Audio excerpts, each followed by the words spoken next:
నేటిదిన వాక్య ధ్యానం కొరకు సామ్ 79 13th స్టాంజా 79వ కీర్తన 13వ చరణంలో రాయబడిన 2వ వాక్యాన్ని చదువుకుందాం. సదాకాలము నీకు కృతజ్ఞతాస్తుతులు చెల్లించదము.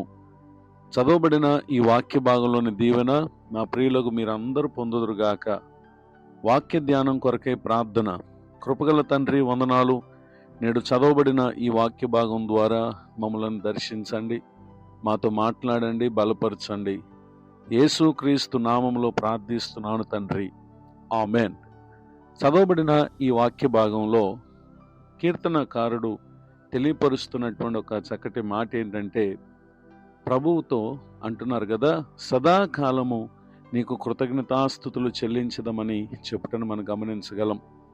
మన ప్రభు అయిన యేసుక్రీస్తు వారు ఆయన సదాకాలము మన కృతజ్ఞతాస్తుతులు పొందతగినటువంటి దేవుడై ఉన్నారు. కారణం ఏంటంటే, సామ్స్ 48 14th స్టాంజా 48వ కీర్తన 14వ చరణములో, ఈ దేవుడు సదాకాలం మనకు దేవుడై ఉన్నాడు, మరణము వరకు ఆయన మనలను నడిపించేటటువంటి దేవుడై ఉన్నారు. నిజమే.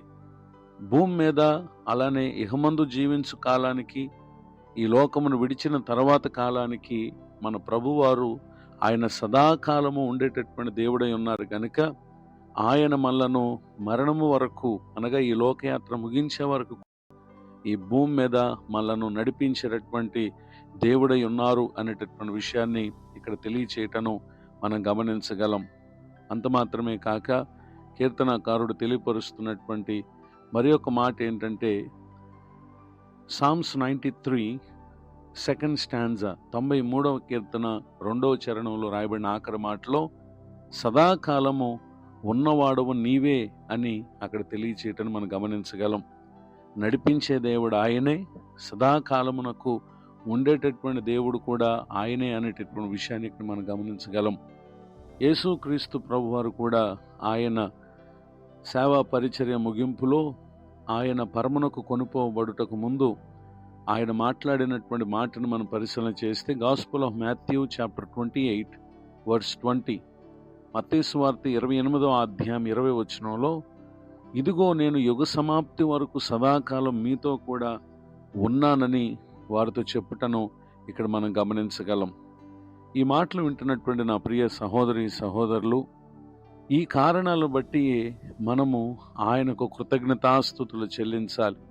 కాలాలు పలు రీతిలుగా మారినప్పటికీ మన ప్రభువారు ఆయన సదాకాలము ఉండేటటువంటి దేవుడు గనుక మనము నిశ్చయముగా ఆయన కృతజ్ఞతాస్తుతులు చెల్లించాలి. మరో భక్తుని ఈ విధంగా తెలియపరుస్తూ ఉన్నారు. సామ్ 16 8th స్టాంజా 16వ కీర్తన 8వ చరణంలో, సదాకాలము యెహోవా యందు నా గురి నిలుపుచున్నాను అని ఇక్కడ తెలియచేయటం మనం గమనించగలం. నిజమే, మన గురి మన ప్రభువే. పరిస్థితులను బట్టి మనం వేటి మీద ఒకవేళ గురి నిలిపినా ఏది కూడా సదాకాలం ఉండేది కాదు. ప్రభువారే సదాకాలం ఉండేటటువంటి దేవుడు గనుక మన గురి ఆయన మీదనే మనం పెట్టుకున్నప్పుడు నిశ్చయంగా పరిస్థితులు ఎంత ఇబ్బందికరంగా మారినా, కింద భక్తుడు అంటున్నారు కదా, నేను కదల్చబడను, అనగా ఏ పరిస్థితుల చేత నేను ఇబ్బందులు నష్టాలు నేను ఎంతమాత్రం పొందను. కారణం ఏంటంటే, నేను యెహోవా యందు నా గురి నిలుపుచున్నానని ఇక్కడ భక్తుడు తెలియపరుస్తూ ఉన్నారు. ఈ మాటలు వింటున్నటువంటి నా ప్రియ సహోదరి సహోదరులు, ఎల్లకాలము ఉండే దేవుని మీద మనం మనసు పెట్టి మనం ఎదుర్కొనే ప్రతి పరిస్థితిని బట్టి సదాకాలం ఉండే దేవునికి కృతజ్ఞతాస్తుతులు చెల్లిస్తే నిశ్చయంగా ఆయన మనకు వాగ్దానం చేసినట్లుగా నడిపించేటటువంటి దేవుడిగా ఉంటారు. మనతో ఎల్లప్పుడూ ఉండేటటువంటి దేవుడిగా ఉంటాను అని వాగ్దానం చేసినటువంటి దేవుడు మనతో ఎల్లప్పుడూ తోడే నడిపించేటటువంటి దేవుడు. మనం కలిగి ఉన్నటువంటి ధనము, పేరు, ప్రఖ్యాతులు ఇవన్నీ కూడా కొంతకాలం ఉండేవే, కానీ ప్రభువారు సదాకాలము ఉండేటటువంటి దేవుడై ఉన్నారు కనుక సదాకాలం ఉండేటటువంటి దేవుని మీద మనసు పెట్టి ఇటు దీవెనలకు నా ప్రియులకు మీరు పాత్రలు కావాలని కోరుతూ ఈ మాటలు ముగిస్తున్నాను. ప్రార్థన. కృపగల తండ్రి, వందనాలు. నేడు విన్న ఈ మాటల ద్వారా నీవే ఎవరున్నా లేకున్నా సదాకాలం మాకున్న దేవుడు అని మాకు మరొకసారి జ్ఞాపకం చేసినందుకు స్తోత్రం. మేము మీపై గురి నిలిపి మా ముందున్నటువంటి జీవిత యాత్రలో నీ మహిమార్థమై బ్రతకటానికి సహాయం చేయండి. పరిచర్లో ప్రయాసపడుతున్న దైవ సేవకులను, వారి కుటుంబాన్ని, సేవా పరిచయను దీవించండి.